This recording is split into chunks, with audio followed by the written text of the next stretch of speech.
Wow. Wow. Well, thank you, Mr. President. The American worker has no greater friend than you and your members. Thank you for what you do every single day. And to the sisters and brothers here in this spot, as a union member, thank you for the privilege. This is holy ground for unions, Local 900, and to be here and know, for any union member understands what this place stands for and what it means. And so thank you for having me here. And to each and every one of you, thank you for the privilege of walking that picket line with you last year. Thank you for allowing us to lift up our voices. And in Minnesota, the work that you did, it didn't just benefit UAW workers, it benefited all workers.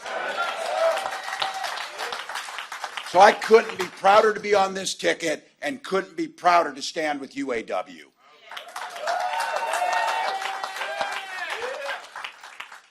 Think about this, 89 wake-ups. I've been saying this, 89 days, we can do anything for 89 days. Telling people sleep when you're dead. We got work to do. Right now, 89 days to make Kamala Harris the next president of the United States.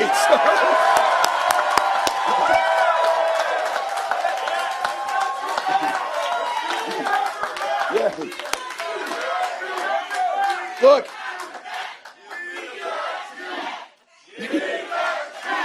Yay.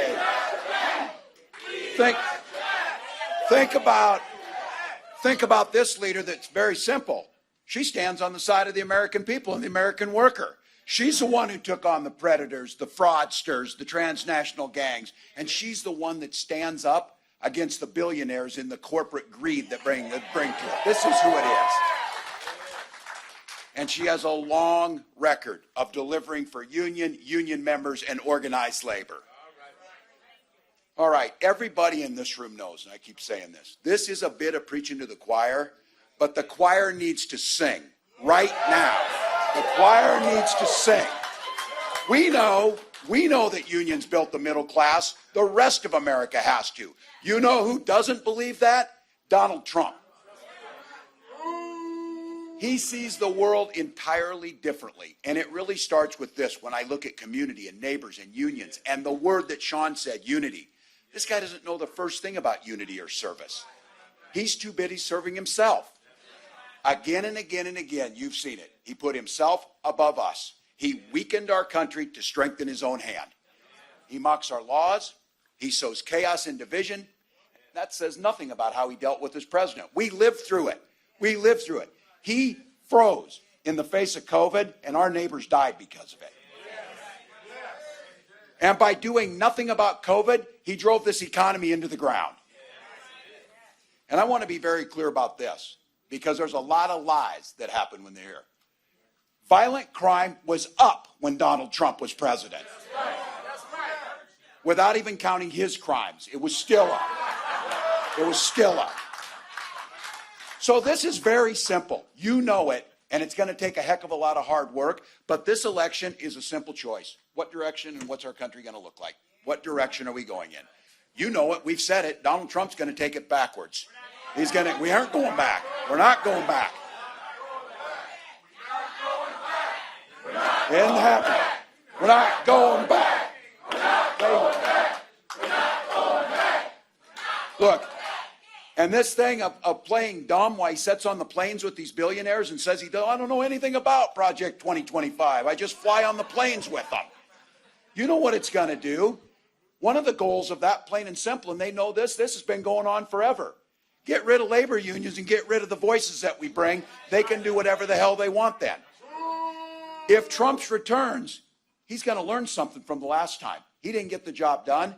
This time, it will be far, far worse, and he will get the job done and make sure that we can't organize collectively to improve our lives. That's what it's coming. So whether he cuts the middle class, makes it more difficult to own a home, whether he repeals the Affordable Care Act so you can't get health insurance, or the things that you know they talk about, gutting Social Security and Medicare. You know what? When you got $1 billion, you don't give a damn about your Social Security check. But if you're like my mom and you depend on the Social Security check as your sole income, it's pretty damn important. And I've been saying it, and you've been hearing me say it. They will ban abortion across this country no matter what Congress says. Now look, damn right it is, and I don't know why this is so simple or so difficult for these people to understand. You know how things work really well in life and really well with your neighbors and really well in communities? When you mind your own damn business, things work better. Stay out of our business. Stay out of our business. He's not fighting for you. He doesn't know you. He doesn't care about your family. And his running mate is just as dangerous and backward as he is. So look, we know who they are. The choir's ready to sing. This campaign's about the future, your future. Vice President Harris sure knows that. She grew up in a middle-class family. She goes to work every day making sure families are on the front so that they can get ahead and they can get into the middle class.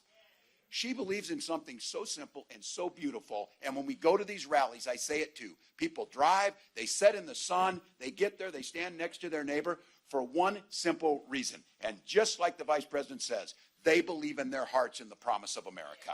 They believe it. They believe it. So, sisters and brothers in the UAW, how great is this going to be? Please join me in welcoming the next President of the United States, Kamala Harris.